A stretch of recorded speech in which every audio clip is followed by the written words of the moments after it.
Okay, this is part 46 of Nos4a2, the carriage house. Vic had only been in the carriage house once when she first looked at the property. She had talked to her mother about cleaning the place out and using it as an artist's studio. So far, though, her pencils and paints hadn't made it any farther than the bedroom closet, and the carriage house was as cluttered as the day they had moved in. It was a long, narrow room, so crowded with junk it was impossible for anyone to walk a straight line to the back wall. There were a few stalls where horses had been kept. Vic loved the smell of the place, a perfume of gasoline, dirt, old dry hay, and wood that had baked and aged for 80 summers. If Vic were Wayne's age, she would have lived in the rafters among the pigeons and flying squirrels. That didn't seem to be Wayne's thing, though. Wayne didn't interact with nature. He took pictures of it with his iPhone and then bent over the screen and poked at it. His favorite thing about the lake house was it had Wi-Fi. It wasn't that he wanted to stay indoors. He wanted to stay inside his phone. It was his bridge away from a world where Mom was a crazy alcoholic and Dad was a 300-pound car mechanic who had dropped out of high school and who wore an Iron Man costume to comic book conventions. The motorcycle was in the back of the carriage house, a paint-spattered tarp thrown over it, but the shape beneath still discernible. Vic spotted it from just inside the doors and wondered how she could have missed it the last time she'd stuck her head in here.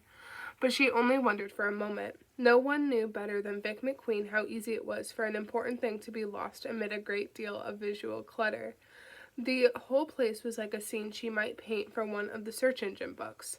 Find your way to the motorcycle through the labyrinth of junk without crossing a tripwire, and escape.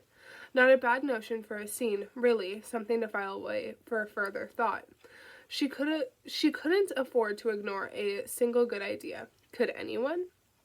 Wayne got one corner of the tarp and she got the other and then flipped it back. The bike wore a coat of grime and sawdust a quarter-inch thick.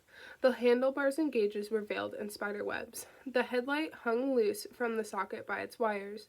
Under the dust, the teardrop-shaped gas tank was cranberry and silver with the word Triumph embossed on it in chrome. It looked like a motorcycle out of an old biker movie, not a biker film full of bare tits, washed-out color, and Peter Fonda, but one of the older, tamer motorcycle films, something in black and white that involved a lot of racing and talking about the man. Vic loved it already. Wayne ran a hand over the seat, looked at the gray fuzz on his palm. Do we get to keep it? As if it were a stray cat. Of course they didn't get to keep it. It wasn't theirs. It belonged to the old woman who was renting them the house. And yet Vic felt that in some way it already belonged to her. I doubt it even runs, she said. So? Wayne asked with the casual certainty of a 12-year-old. Fix it. Dad could tell you how.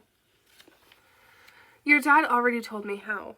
For 8 years she had tried to be Lou's girl. It had not always been good, and it had never been easy, but there had been some happy days in the garage. Lou fixing bikes and Vic airbrushing them. Soundgarden on the radio and cold bottles of beer in the fridge. She would crawl around the bikes with him, holding his light and asking questions. He taught her about fuses, brake lines, manifolds. She had liked being with him then and had almost liked being herself. So, you think we get to keep it? Wayne asked again. It belongs to the old dame renting us the house. I could ask if she'd sell.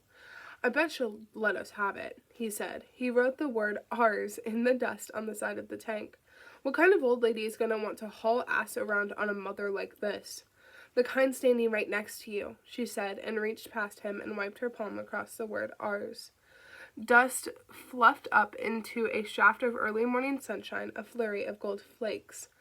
Below where the word ours had been, Vic wrote mine. Wayne held up his iPhone and took a picture.